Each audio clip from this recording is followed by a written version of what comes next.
சங்கரன்கோவில் அருகே கடந்த 5ஆம் தேதி பிரபல ரவுடி கலியன் என்பவர் வெட்டி கொலை செய்யப்பட்ட வழக்கு தொடர்பாக பவானி நீதிமன்றத்தில் கொலையாளிகள் 5 பேர் சரணடைந்தனர். இதனைத் தொடர்ந்து சரணடைந்தவர்களை காவலில் எடுத்து விசாரிக்க போலீசார் திட்டமிட்டுள்ளனர். தமிழக அரசு வழங்கும் தொகுப்பு வீடு கட்ட அனுமதி பெற்ற பயனாளிக்கு மானியம் தராமல் நூதன முறையில் ஏமாற்றிய விழுப்புரம் ஊராட்சி மன்ற தலைவர், ஊராட்சி செயலாளர் மீது நடவடிக்கை எடுக்க கோரி மாவட்ட ஆட்சியரிடம் பாதிக்கப்பட்டவர்கள் மனு அளித்துள்ளனர். போலி கையெழுத்தின் மூலமாக இதுவரை 1 லட்சம் ரூபாய்க்கு மேல் மோசடி செய்து இவர்களை கைது செய்யும்படியும் பாதிக்கப்பட்டவர்கள் புகார் அளித்துள்ளனர். திருப்பதியில் தனியாக செல்லும் பெண்களிடம் வழிப்பறியில் ஈடுபட்டு சொகுசு வாழ்க்கை வாழ்ந்த திருவள்ளூரைச் சேர்ந்த 3 பேரை ஆந்திர போலீசார் கைது செய்துள்ளனர். மேலும் அவர்களிடமிருந்து 5 லட்சம் ரூபாய் ரொக்கத்தையும் போலீசார் பறிமுதல் செய்துள்ளனர்.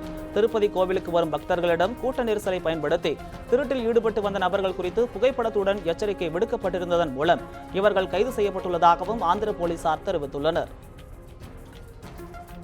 ஆத்தூர் அருகே உள்ள காட்டுக்கோட்டை தேசிய நெடுஞ்சாலையின் ஓரத்தில் கொட்டப்படும் குப்பைகளால் வாகன ஓட்டிகள் கடும் அவதிக்குள்ளாவதாக புகார் எழுந்துள்ளது. இந்த குப்பை மேடுகளில் அடிக்கடி ஏற்படும் தீ விபத்தால் அப்பகுதியே புகை மண்டலமாக காட்சியளிப்பதாகவும் குற்றச்சாட்டு எழுந்துள்ளது. இதனால் விபத்துகள் ஏற்படுவதாகவும் அப்பகுதி மக்கள் புகார் தெரிவித்துள்ளனர். திருவள்ளூர் மாவட்டம் காட்டுப்பள்ளி கிராமத்தில் உள்ள யக்ஞேஸ்வரர் கோவில் புதிதாக புனரமைக்கப்பட்டதை தொடர்ந்து இக்கோவிலில் கும்பாபிஷேகம் இன்று சிறப்பாக நடைபெற்றது. இதில் ஏராளமான பக்தர்கள் கலந்து கொண்டு சுவாமி தரிசனம் செய்தனர். உயர் ரக செடி முருங்கைக்கு குறுகிய காலத்தில் நல்ல விலை கிடைப்பதால் விவசாயிகள் மகிழ்ச்சி அடைந்துள்ளனர். இதனால் சேலம் மாவட்டம் ஆத்தூர் மற்றும் அதன் சுற்றுவட்டார பகுதிகளான வீரகனூர், சிறுவாச்சூர் ஆகிய பகுதிகளில் செடி முருங்கையை விவசாயிகள் பயிரிட்டு வருகின்றனர்.